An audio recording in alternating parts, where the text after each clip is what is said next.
तो सत्संग की बात यह है कि मन, इंद्रियों को और बुद्धि को, इन तीनों को हम समझें।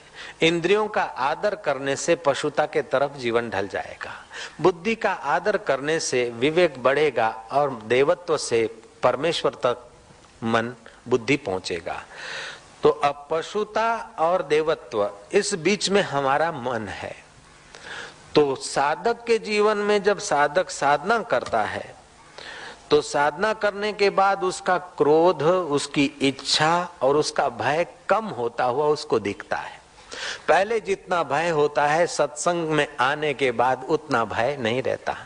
पहले जितना क्रोध आ जाता था, काम आ जाता था, उतना नहीं रहता है। और पहले जैसी जितनी इच्छाएं वासनाएं जगत की थी सत्संग और साधन भजन के बाद उतनी नहीं रहती। तो मानना पड़ेगा कि ये चीजें मिटती है। जो मिटती है वो एक दिन हटती भी है। जे ओछू वस्तु थाय ए अविनाशी होई शके नहीं। जे ओछू वस्तु थाय नहीं, जो कम ज्यादा होता है वो अविनाशी नहीं होता है, वह विनाशी होता है। तो भय, इच्छा और क्रोध का विनाश हो सकता है और अविनाशी आत्मा का साक्षात्कार बिल्कुल स्वतः सिद्ध है। साक्षात्कार करना नहीं पड़ता, ये चदरियां हट गई तो स्वतः साक्षात है।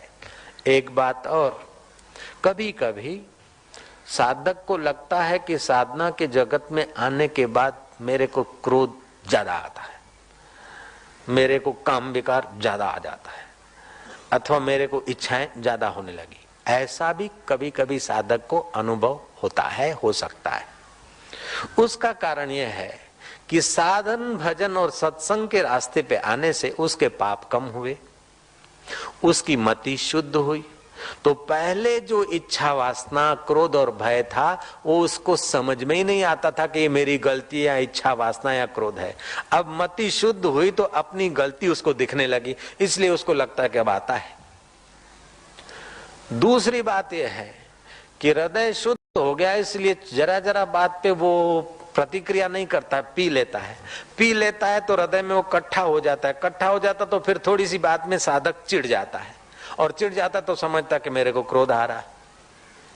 तीसरा इसका विकल्प यह है कि जन्म जन्मांतरों की इच्छा, भय और क्रोध के संस्कार हमारी चिदावली में पड़े।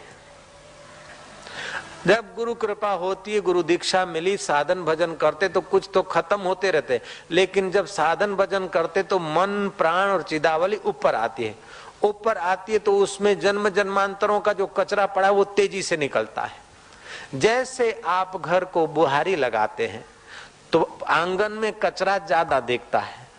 तो आंगन में कचरा दिखने का कारण क्या है कि अंदर खूणे खांचरे का कचरा निकालकर आंगन में आ गया, चौखट में आ गया। ऐसे ही साधन भजन करने से कभी कभार साधक को इच्छा, भय और क्रोध की अति दिखेगी, लेकिन अति दिखने से साधक को डरना नहीं चाहिए, उत्साहित होना चाहिए कि कचरा अब निकल रहा है और मैं शुद्ध का साक्षात्कार करूंगा। कभी कभी अनजान साधक को, जिनको गुरु का बार बार सत्संग सानिध्य नहीं मिलता, वे लोग साधन भजन करते हैं तो थोड़ी शांति, थोड़ा आनंद, थोड़ी मस्ती आई, फिर लग जाते हैं तो शांति की जगह पे कभी कभी उनके स्वभाव में अशांति, थोड़ा निर्भयता की जगह पे भय अथवा शिष्टाचार का भय आदि आने लगता है। तो अरे रे के पहला तो मैंने आવું नતું, હવે આવું થવા માંડ્યું, अरे શું થયું, આમ कोई पाप आया, क्या हुआ? पाप आया नहीं, लेकिन पाप जो छुपा था वो निकल रहा है। जयराम जी बोलना पड़ेगा। जिन कारणों से आदमी भयभीत हो जाता है अथवा फिर मान लेता है कि आपड़ाथी तो नहीं छूटे, आपड़े आज छोड़ी नहीं सके, अपने से ये नहीं छूटेगा, ये अनजाने में अपने को वो कमजोर मति को कमजोर बना देता है और बुद्धि, मन को और इंद्रियों को बल मिल जाता है, तो फिर साधक निर्बल हो जाता है। लेकिन सत्संग सुनता है अथवा ऊंचे साधकों का संग करता रहता है अथवा महापुरुषों के जीवन चरित्र को निहारता या समझता, पढ़ता, लिखता रहता है, तो हजार बार उथल पाथल होने पर भी वो साधक एक कदम आगे करते करते अपने साध्य का साक्षात्कार करने में सफल हो जाता है। गुरु नानक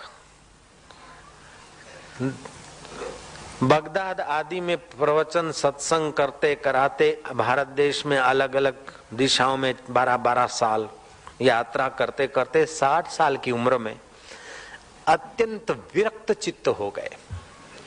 इतना विरक्त कि अब किसी से मिलना जुलना बात करना उनके चित्त को सहन नहीं होता था। इतना उस ब्रह्म सुख में उनको ज्यादा रुचि हो गई। ऐसा कह दे कि उनका स्वभाव उन्होंने चिड़चिड़िया स्वभाव बना दिया। तो जो उनके सेवक या निकटवर्ती थे वे भी जाने की हिम्मत नहीं करते थे। कभी कभार तो ऐसी सुनाते थे, शेर 1.5 शेर 2 शेर किया, कभी पत्थर उछाल के ठोक दे, ऐसा स्वभाव उन्होंने बना दिया। ऐसी अवस्था में भी कुछ शिष्य डटे रहे, लगे रहे। उन शिष्यों में एक था भाई लहणा। वो पहले दुर्गा की उपासना करता था। किसी भक्त, नानक के भक्त साधक के साथ एक बार वो करतारपुर गया। करतारपुर गया, किया हुआ साधन भजन काम देता है संत के दर्शन में। नानक जी को देखा, देखते देखते एक टक निहारते निहारते निहारते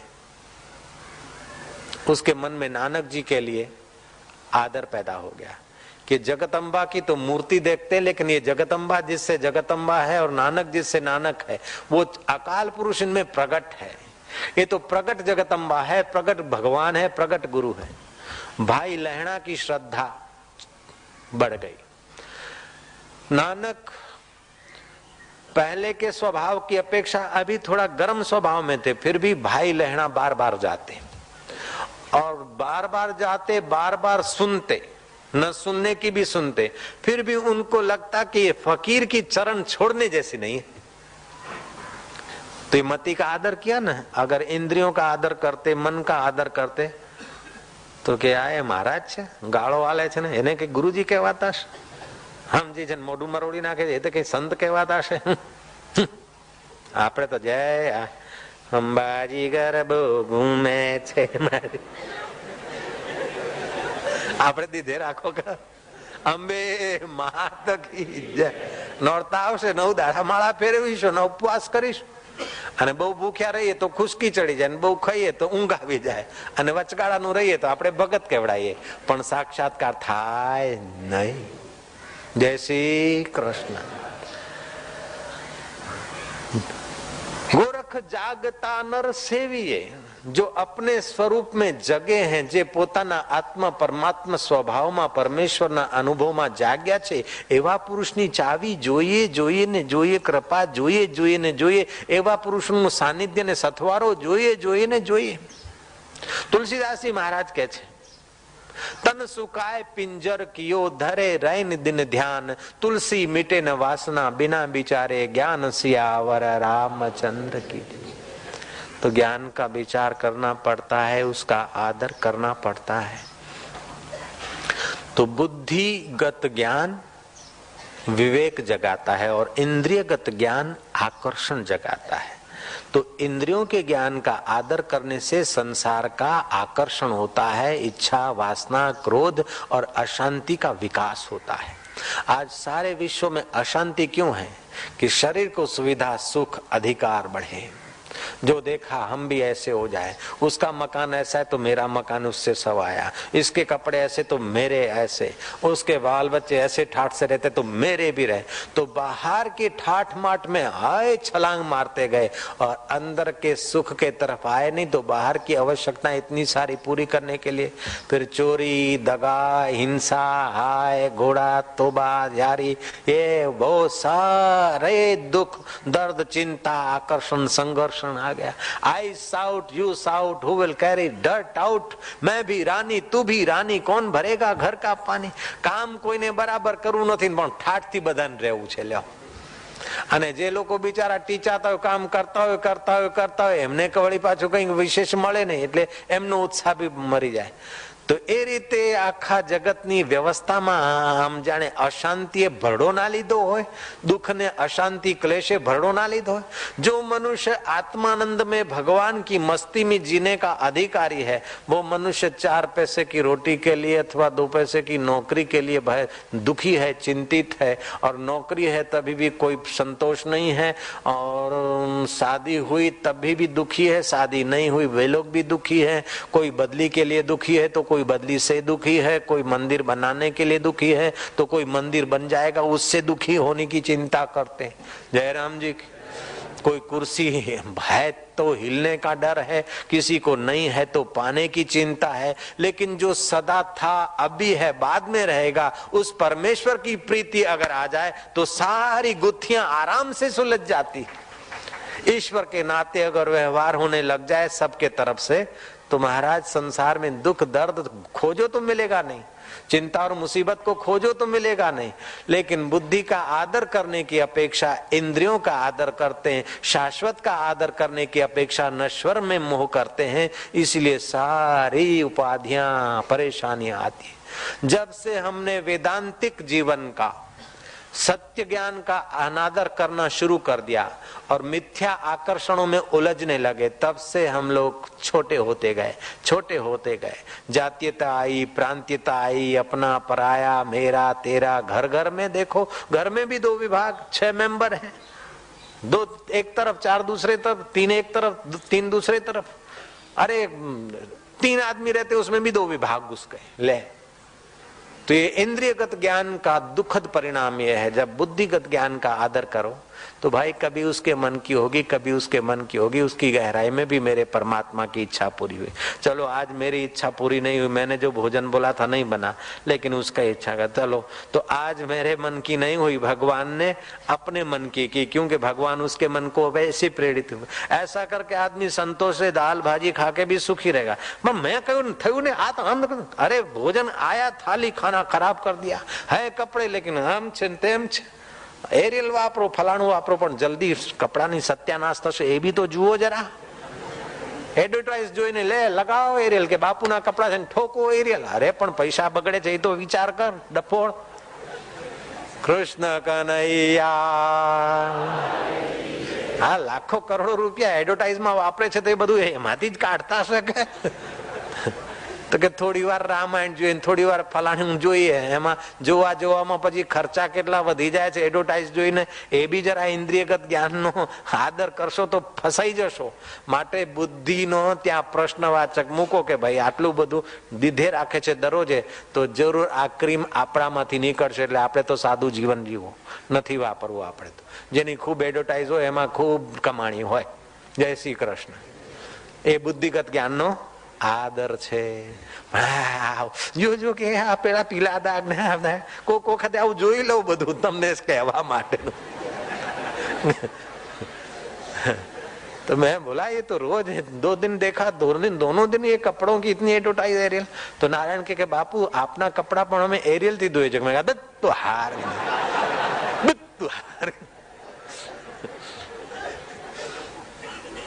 उत्तर प्रदेश में एक महात्मा हो गए, देवरिया बाबा। अभी 2-3 साल पहले उनका शरीर शांत हुआ। वीपीसी उनके आशीर्वाद लेने गए थे, उन्होंने पैर के पंजा मारा उनके सिर पे।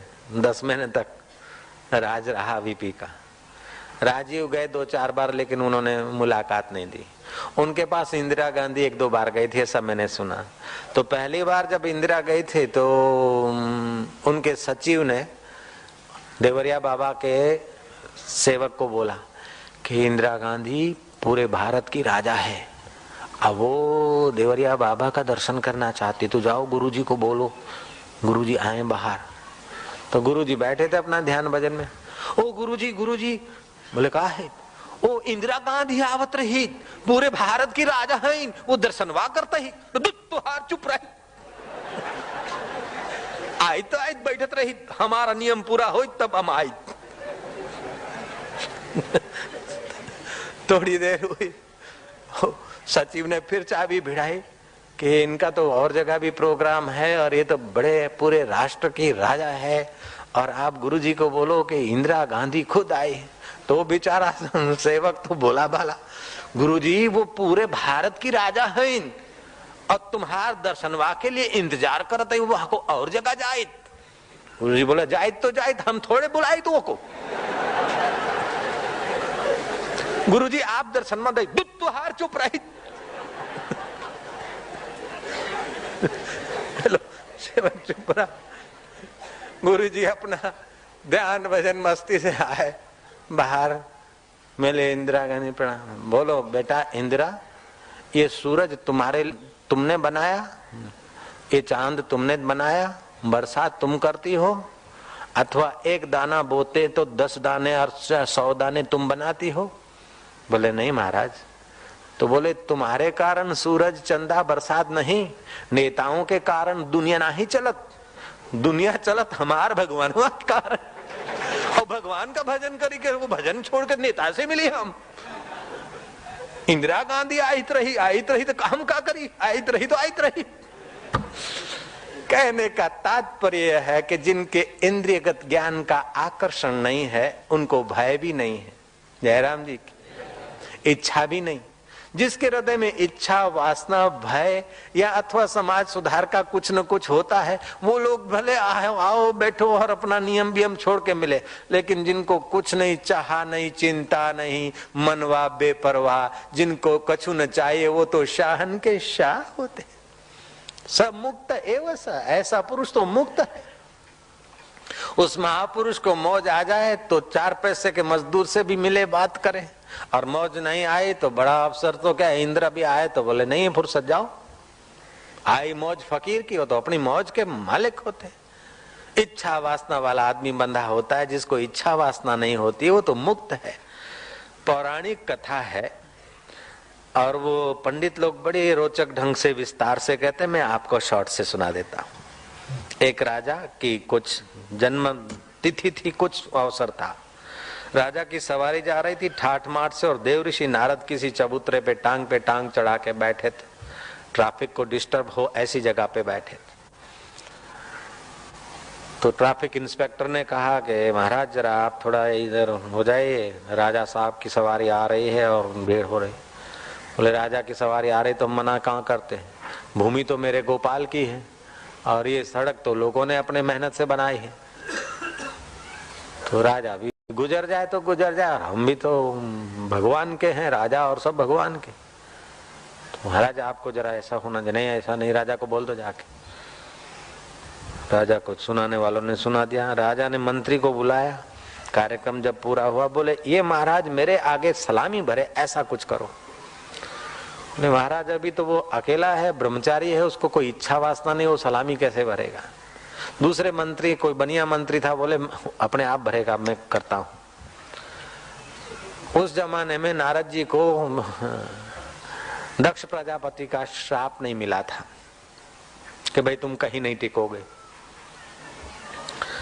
और नारद जी जहां अपना कुटिया वुटिया बना के रहते थे, वहां एक वैश्या को भेजा, और वो ऐसी भक्तानी होके रोज जाए, ये महाराज ये ऐसे वैसे धीरे धीरे धीरे धीरे करके नारद जी को उसने अपना पति बना दिया, और पति पत्नी होके रहने लगे।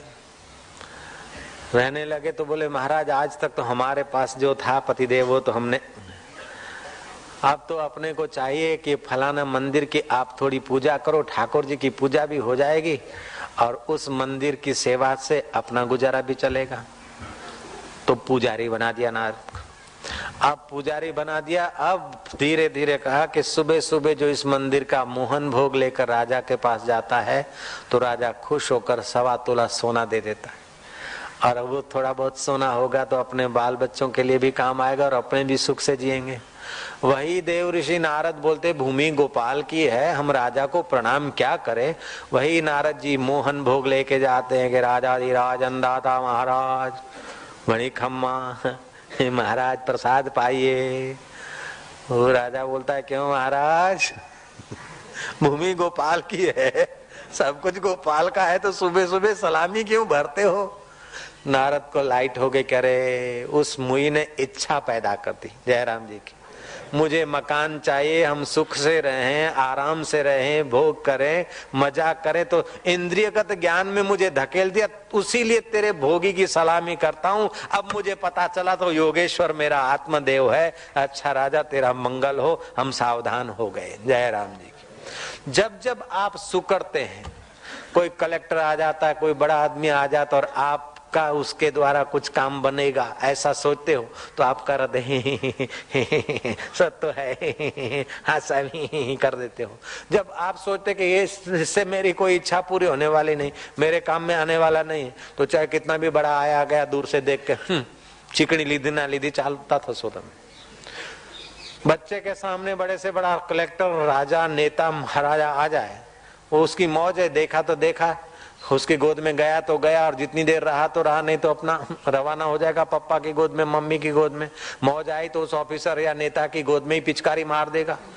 उसको कोई डर नहीं, क्योंकि कोई इच्छा ही नहीं, इच्छा उसकी दबी हुई है। लेकिन जो मोक्ष परायण मुनि है, उसकी इच्छा व्यतीत हो गई है। उसकी इच्छा व्यतीत हो गई, वो करुणा करके मिलता है, स्वाभाविक स्नेह से मिलता है। बाकी कोई इच्छा वासना की गुलामी से वो गिगिड़ गिगिड़ करके नहीं मिलता है। ऐसा आदमी जीते जी मुक्त है। एकनाथ जी महाराज, तुकाराम महाराज, ज्ञानेश्वर महाराज आदि इन संतों के जीवन में बड़े उतार चढ़ाव आए, और ऐसे पुरुषों के जीवन चरित्र जिन्होंने पढ़े, उनके जीवन में भी बड़ी समझदारी आई। पूना में, महाराष्ट्र के पूना प्रदेश के एक गांव में पादरी भेजा गया था। उस पादरी का नाम था रेवरेंड आवर। उसने पूना के उस गांव में अनपढ़ लोगों को ऐसी तो पट्टी पढ़ा दी कि कृष्ण की भक्ति, राम की भक्ति छोड़कर वे ईसाई बन गए, और यीशु भगवान ही सच्चा है। जैसे आजकल वलसाड़ के आगे डांग जिले में पादरी लोगों ने मिशनरी खोली। मेरे पास कई चिट्ठियां आए और कई लोग आए कि बापू, किसी बेचारे गरीब भील को बुखार हो जाता है, उसको सी विटामिन की गोली दे देते हैं। कृष्ण भगवान को याद करना, अम्बा को याद करना, जिस भगवान का वो भगत हो उसकी याद करके गोली लेने को कह देते। अब बुखार को, सी विटामिन को कोई लेना देना नहीं। तो जब तक उसकी श्रद्धा अपने भगवानों से जाती नहीं, तब तक उसको ऐसी गोलियां देते रहते।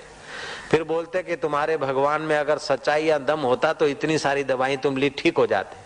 वो भगवान तुम्हारे सब कच्चे हैं, पक्का भगवान, सच्चा भगवान यीशु है। आज ये गोली ले जाओ और यीशु भगवान की मानता मानो, अगर ठीक हो जाओगे तो इसी भगवान को मानूंगा। वो आदमी ऐसा बन जाता है, बेचारा गरीब, अनपढ़ और फिर दुखी, बीमार। उसको थोड़ी सांत्वना, थोड़ा प्रेम, कोई 10-5 रुपए पकड़ा देते, कोई हर कोई 9 की इंजेक्शन मार देते, कोई गोली दे देते थे, उसको आराम हो जाता है। और ऐसे करके बेचारों की बुद्धि बदल के उनको ईसाई बना देते। खैर, कैसा भी धोखाधड़ी करके वो अपना पंथ या मजहब बढ़ाना बड़ी बात नहीं, लेकिन सामने वाले के दुख पीड़ा को दूर करके, उसके अज्ञान को दूर करके, उसको स्वावलंबी बनाकर आत्मा परमात्मा के तरफ ले जाना, ये सनातन धर्म की व्यवस्था है। जय राम जी की। तो वो पादरी पहुंचा उस गांव में, और उस गांव के कई लोगों को उसने ईसाई बना दिया। पादरी रेवरेंड आवर ने जब इसमें सफलता पाई तो एक पंडित को भी उसने पट्टी पढ़ाई कि तुम भी बन जाओ ईसाई। पंडित ने कहा, तुम हिंदू धर्म का खंडन करते हो और ईसाईयत की तुम वाहवाही करते हो। आपने हिंदू धर्म की गीता पढ़ी है, भागवत पढ़ा है, हिंदू धर्म के कुछ संतों का जीवन पढ़ा है अथवा उनके उपदेश पढ़े हैं? आप उनका खंडन करो, मैं मना नहीं करता, लेकिन पहले उनको पढ़ो भी तो अच्छी तरह से खंडन कर सकोगे। ये बात रेवरेंड आवर पादरी को जच गई, और उन्होंने क्या किया कि एकनाथ महाराज की भागवत, तुकाराम महाराज के अभंग और ज्ञानेश्वर महाराज की गीता पढ़ी तो महाराज ऐसी उनकी महापुरुषों की अनुभूतियां, उनके जीवन के उतार चढ़ाव और इच्छा, द्वेष और भय से रहित अवस्था, ऐसा उनके जीवन चरित्रों का और उपदेशों का उस पादरी पर प्रभाव पड़ा कि पढ़ा नहीं, लेकिन उनका अंग्रेजी में अनुवाद करके और उसका प्रचार किया। और एक ऐसा सुंदर दिन आया कि पादरी ने देखा कि मैं गलत रास्ते पर हूं। जिस देश में कई ईसा पैदा हुए हैं और ऐसा देश कई ईसाओं को पैदा करने की क्षमता रखता है, उस देश में आकर मैं ईसाईयत का प्रचार करके लोगों को गुमराह करता हूं। उसने लेटर लिखा अपनी मिशन को कि हिंदुस्तान में ईसाईयत के प्रचार की कोई आवश्यकता नहीं। हिंदुस्तान की आध्यात्मिकता इतनी ऊंची और गहरी है कि हजारों ईसा बना चुकी है और बनाती रहेगी। और ईसाईयत को और मिशनरियों को चाहिए कि हिंदुस्तान की सच्ची आध्यात्मिकता की शरण लेकर अपने जीवन का उद्धार करें और यहाँ ईसाईयत फैलाने का दुस्साहस न करें। मैं रिजाइन करता हूँ। मेरे $8 लाख जो यूएसए में पड़े हैं वो भारतीय संस्कृति के इतिहास का विस्तार और प्रचार प्रसार करने के लिए मैं डोनेट करता हूँ यहाँ की संस्था को। तो अच्छे मनुष्य हर जाति में होते हैं। जय राम जी की।